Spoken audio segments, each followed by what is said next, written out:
Hello YouTube. I'm putting together a video series on low, mid-tier, and high-tier parts and components for the AR-15 platform. I'll be going over the differences in quality, how everything's put together, to the metal selection, to just the overall craftsmanship and what to expect from purchasing a low or budget tier to mid-tier and high-tier part and component for the AR-15.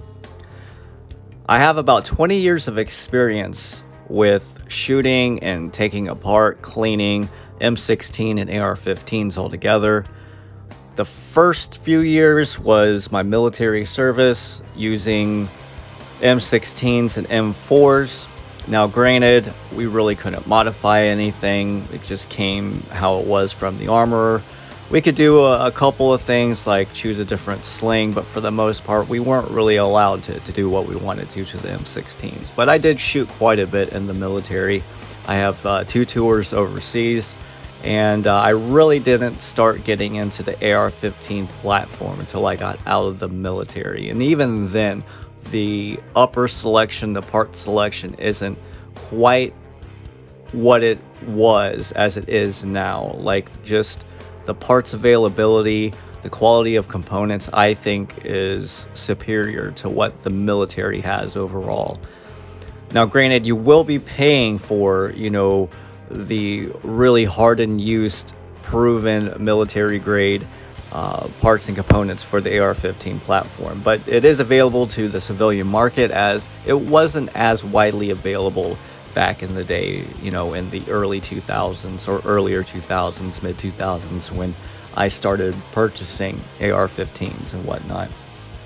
Now, I'm not sponsored, so everything that I've purchased with my own money for what I consider full retail. I do find coupon codes and deals, wait for sales and things of that sort, but I haven't tried everything out there, and some things I've kind of stuck with just because I like them. And not everything that I buy is going to be high tier. Sometimes I like to be a little more budget minded, and that's okay. There's some things that I actually think you can cheap out on. Now, there seems to be this natural progression when being an AR-15 enthusiast. For me, I started out buying all the cheap stuff like Anderson, Palmetto State Armory, Bear Creek Arsenal, Radical Firearms, and I think the mindset becomes, because it cycles, it's relatively reliable, it works, that it must be just as good. And I stuck with that mindset for almost a decade. I bought nothing but cheap components, and for the most part, for what my applications were, it worked. I went to the range about once a month. I went through a box of 50, maybe 100 rounds a month, and I was fine with it. I was perfectly happy with the low tier stuff. Now, I would splurge every now and then and buy like a better stock, an upgraded grip, maybe a flashlight, a nickel boron bolt carrier group, and if I really wanted to splurge, I'd buy like a complete arrow upper. And honestly, the arrow upper didn't really seem to cycle or seem to be more reliable than my Palmetto State Armory stuff. So I'd sell the arrow upper, keep my PSA stuff, but eventually down the road, once I started taking apart an AR-15, like part for part, putting together a complete upper receiver, I started to notice the differences between the quality. Now, it really wasn't until the last few years where I really started to get into the AR-15 platform. Like, I got really interested in building. I started buying higher quality components like barrels, handguards, and I really started to see the difference in the quality, manufacturing, machining, and understanding what the differences are between the budget, mid, and high tier stuff. There is a difference when it comes to budget, mid, and high tier components, and don't let anyone tell you otherwise. But I will say, with modern manufacturing, the differences has narrowed quite a bit. But let me take you through my first video here, and I'll be going over the differences between a complete upper. So that includes the charging handle, the bolt carrier group, the upper receiver, barrel, flash hider, and I'll probably throw in an optic. So let's get right into it here. So let's go over a budget tier AR-15 upper. This upper is from Bear Creek Arsenal, and it only costs $300 brand new. That does not include the sights or the bipod, but if you threw in the sights and the bipod, that's only a $50 upcharge. So $350 for this complete upper as you see it, not too bad. The handguard itself is made out of 6061. The upper is billet made out of 7075, and the charging handle is 6061. I would prefer a 7075 charging handle. It's a standard A2 style charging handle. They work, but this is a part I usually upgrade over time. And you can see some of the anodizing's rubbing off, but the main part is on the top where the metal is actually flaking off. And I haven't used this charging handle all that much. It's more of a placeholder, but you can see why a 6061 charging handle does not hold up as well as a 7075. Now the bolt and bolt carrier group. I believe the carrier is made out of 8620 and the bolt is made out of 9310. You can see machining and swirling marks on the bottom, so the refinement definitely isn't there as far as the machining.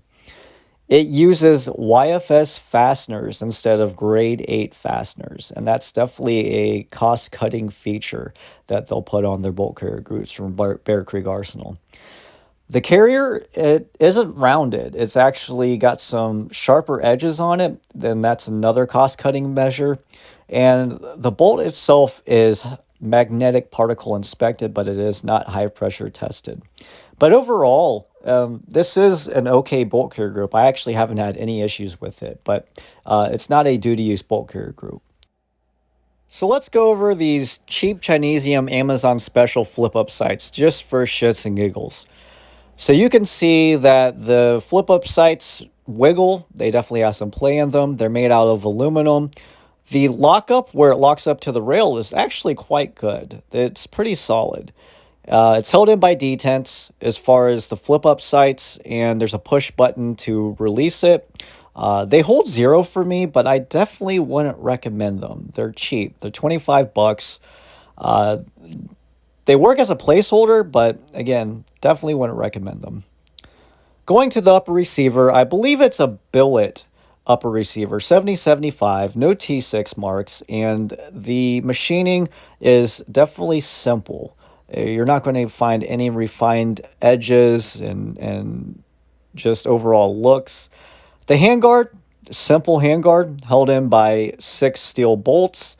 I haven't had any rotation on them, but it's very cheaply made. I can tell. It just feels cheap in my hands. It does come with QD attachment points, but I haven't had much luck with them. Sometimes they work, sometimes they don't for me. Not T6 marked on the top either as far as the handguard.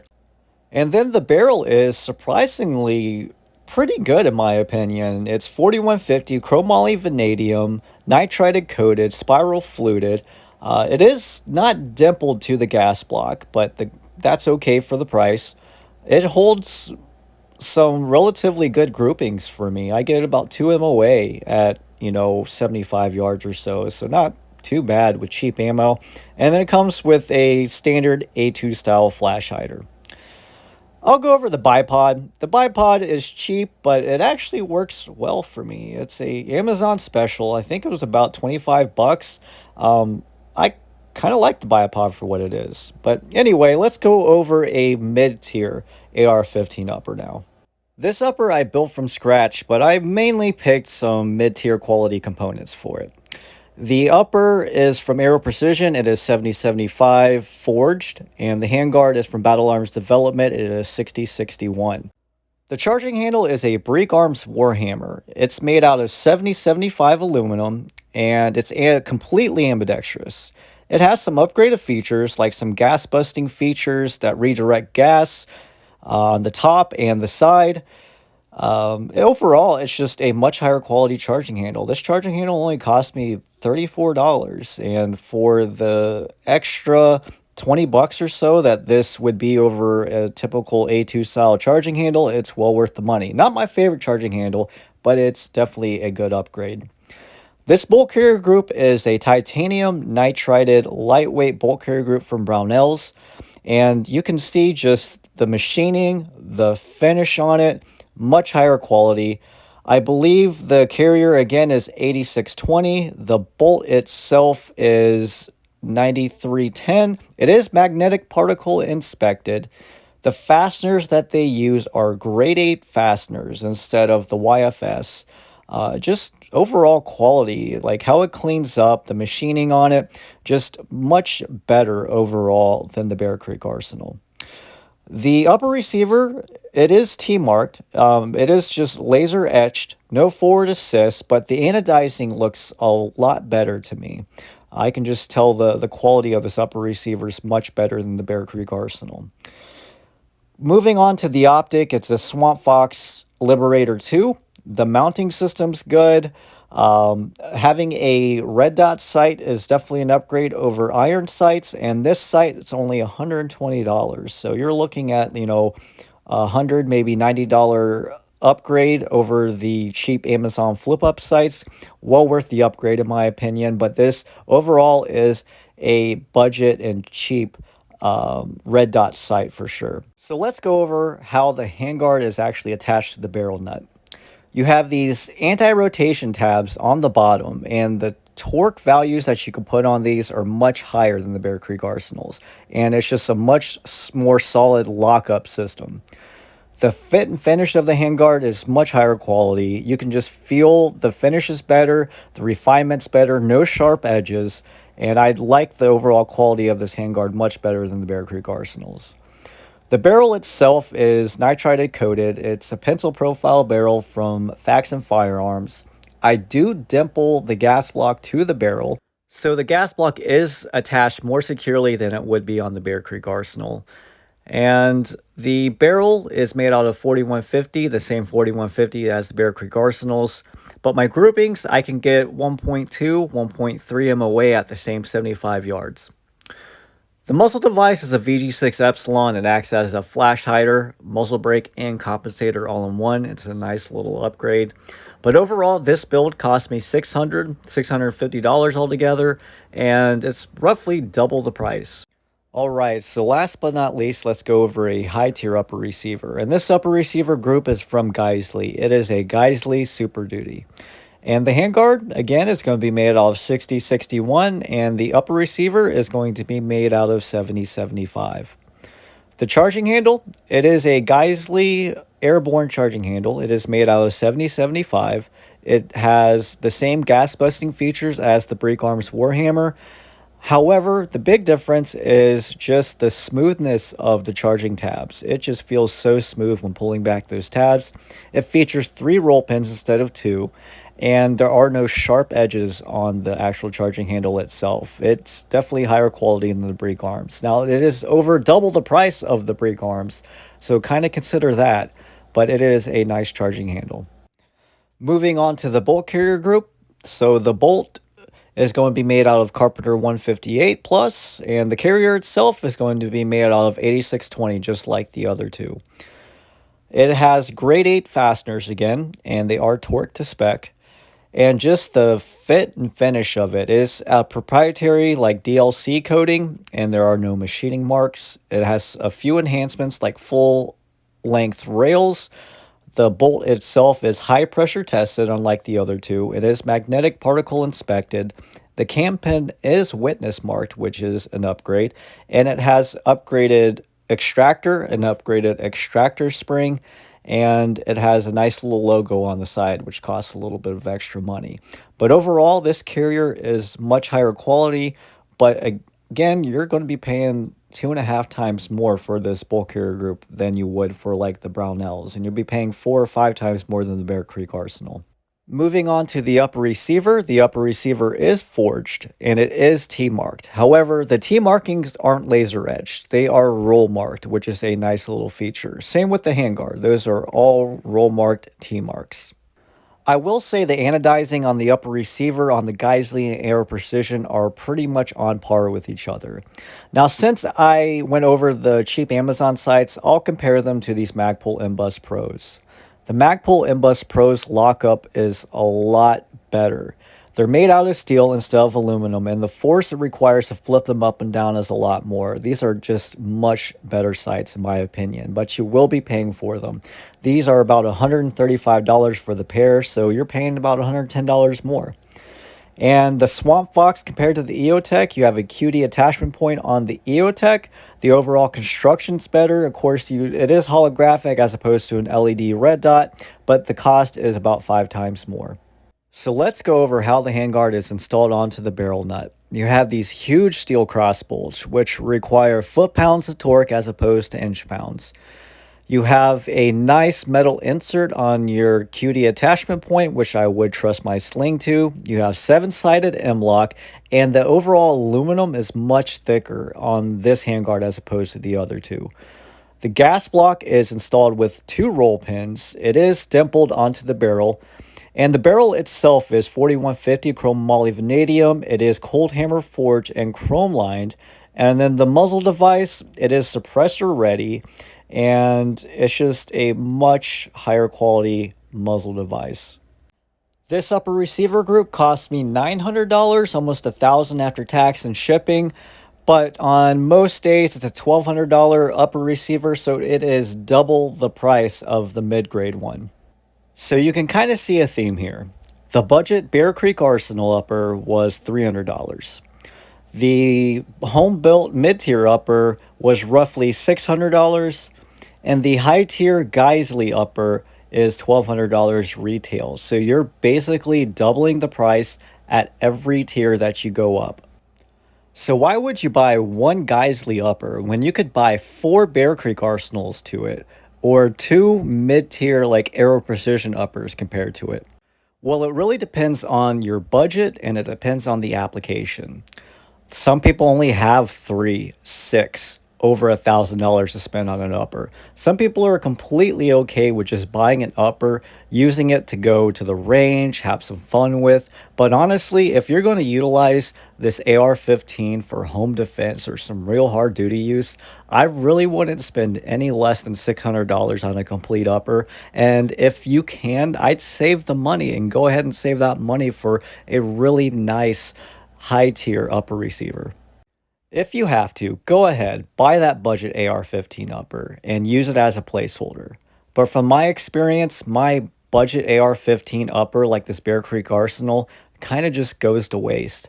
And that money would have been better spent if I would have saved the $200 and used it for a mid-tier grade upper receiver. The components, the parts I exchange, I utilize more. They are much more cross-compatible. Like, they don't go to waste. The mid-tier stuff is really good, especially in today's market. And if you can save up the money, the high-tier stuff, you will never sell off. You will always use. And you will LARP around with this and train with this because it's nice. It's just nice gear. So in this last part of my video, I'm actually going to do a side-by-side comparison on the parts and components. On the top, you're going to have your Bear Creek Arsenal BCG. In the middle is your Brownells, and on the bottom is your Geisley. Now, I can obviously see a big difference in quality and machining in the 3 different bolt carrier groups. I can see machining and tooling marks on the Bear Creek. The Bear Creek's utilizing YFS fasteners instead of grade 8 as opposed to like the Brownells and the Geisley. Now the carrier portion, they're actually made out of the same tool steel. The coatings are going to be different. And the bolts are actually made out of different materials, where you have 9310 for your Brownells and your Bear Creek, and you're using Carpenter 158 Plus on the Geisley, which is technically mil spec. The Geisley bolt is the only bolt that is high pressure tested. And the cam pin on the Geisley is the only one that is witness marked. There are other subtle differences, like the ejector rod on the Geisley is made out of S7 tool steel, and things like the extractor spring, and the extractor springs are O-ring sealed on the Geisley.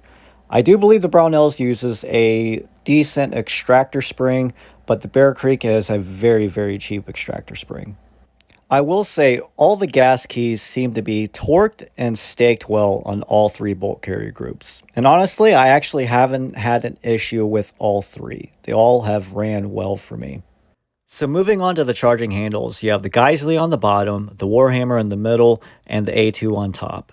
And the biggest difference is going to be the materials that they're made out of.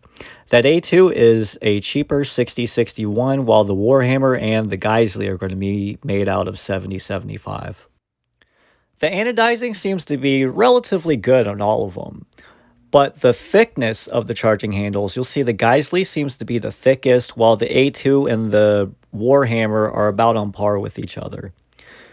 Now, the Geisley and the Warhammer are both ambidextrous, while the A2 is not. And you'll see one roll pin in the A2.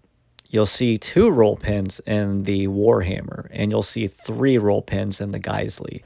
The charging tab is actually pretty smooth on the A2. While the Warhammer has some stiffer springs, it's definitely a little bit harder to charge it, and there's a little bit of jitteriness to the Warhammer. The Geisley is just buttery smooth. Like, I can feel a big difference in the smoothness of the charging tabs. And again, another feature of the Warhammer and the Geisley is that they both have gas busting features where the A2 doesn't. Now, I went ahead and took the optics off and some of the other parts off just to get a better look at these upper receivers. And it's going to be kind of hard to compare all three at the same time. But you can see the T-marks on the mid-grade, no T-marks on the budget, and just the overall look, machining, the barrel nut installation, how the handguard's installed on there. Just everything is a step up on the mid-tier. Now, I will say there's a much greater jump when it comes to low to mid-grade than there is from mid to high grade. You can see laser-etched T-marks on the mid-grade as they're roll-marked on the Geisley. I think the cross pins on the handguard are a little bit bigger on the Geisley. I know the torque specs are a lot larger. You can see the thickness of the Geisley forged lower is just a little bit thicker than it is on the Aero Precision. The Aero Precision has kind of a darker anodizing as well. Now, the Bear Creek's upper is actually pretty thick, but you have to remember this is a billet up receiver as opposed to forged, so it's going to be less durable. If you look at the handguards, they're going to be different lengths as well. The Bear Creek Arsenal is only 12 inches long, whereas the Battle Arms Development is 14 inches and the Geisley utilizes a full-length 15-inch rail. Now, Bear Creek can cut a little bit of cost by shortening that rail section, and they also cut costs by just machining less in the handguard. You can see more detail in the Battle Arms Development. They lighten it a little bit more. They chamfer the angles more. Just everything is much higher quality on the Battle Arms Development. The Bear Creek Arsenal's handguard is actually quite thick, and I'm kind of impressed it's as thick as it is. Now, when you compare the Geisley to the Battle Arms Development, the machining seems to be about on par as far as their attention to detail. The biggest differences are going to be those cross bolts and the anti-rotation features. The torque specs are going to be greater on the Geisley than the Battle Arms Development, and the rail is thicker and heavier and more durable on the Geisley. Now, there is M-lock on the 6, 3, and 9 o'clock positions on the Battle Arms Development, whereas there's 7-sided M-lock on the Geisley. The gas block installation is another big difference, where the Bear Creek only has set screws. The mid-grade, I dimpled the barrel to the gas block, and the Geisley is roll pinned. So those are the three big differences there. The QD attachment points are different too, whereas you see metal inserts in the Geisley rail, where I have not had any luck with Bear Creek Arsenal's QD attachment points. Sometimes the barrel's so thick that my QD slot won't work on it, or they'll just strip right out. The Battle Arms Development actually works for QD slots, but I don't like to put steel on aluminum, so I don't utilize it anyway. It's interesting to see that all the barrels are made out of 4150, where I would have thought Bear Creek would have cut costs by making that barrel out of a cheaper 4140. Bear Creek also spiral fluted that barrel, and both the Bear Creek and the Faxon are nitride coated. I'm kind of surprised of the spiral fluting, as that does add cost. And quite honestly, I haven't seen an increase in the heat dissipation on the Bear Creek, but I haven't shot a ton out of it in rapid fire. The biggest difference is going to be that cold hammer forged chrome line barrel and the Geisley. It's definitely going to hold up better over prolonged use and full auto fire if that's your thing. So let's talk about the muzzle devices. The Bear Creek uses a standard A2 flash hider. It's cheap and readily available. The mid-grade has your VG6 Epsilon, which acts as a flash hider, muzzle brake, and compensator. Nice little upgrade. And the Geisley is right out of the box ready for a suppressor. For your surefire suppressors like your RC Minis and your RC2s, so you have a lot more options out of the Geisley. So in conclusion, in my opinion, if you can save the money, buy at least a mid-tier upper receiver. And if you can, and if your budget allows it, go ahead and buy that high tier. That budget AR-15 is going to sit in the corner. It's not going to be used, and that $300 could have been used to put towards a third or half of a mid or high tier upper receiver. The jump in quality from low to mid tier is quite considerable too. Like everything from the bolt carrier group to the muzzle device to the barrel to just the attention to detail to the selection of optics that you can get is just much greater from low to mid tier. And you're not going to use that low tier stuff for very long. You might think you'll be saving some money, but honestly, that low budget stuff like from Amazon and eBay, even your Bear Creek Arsenal, Radical Firearms, the Meadow State Armory, their budget tier stuff at least, you won't use once you upgrade to a mid or high tier. And if you stay in shooting long enough, it isn't a matter of if I will upgrade, it's a matter of when I will upgrade. And if you're going to upgrade anyway, you might as well just start with a decent mid-tier upper receiver in my opinion. Is there a place for budget tier upper receivers? Absolutely. Getting people into the shooting sports, allowing them to train, making it so they can try out different calibers, see what works for them, is absolutely paramount when it comes to understanding the AR-15 platform. Let alone you can take it apart, you don't have to worry about messing anything up, you're not worried about a $200 or $300 upper.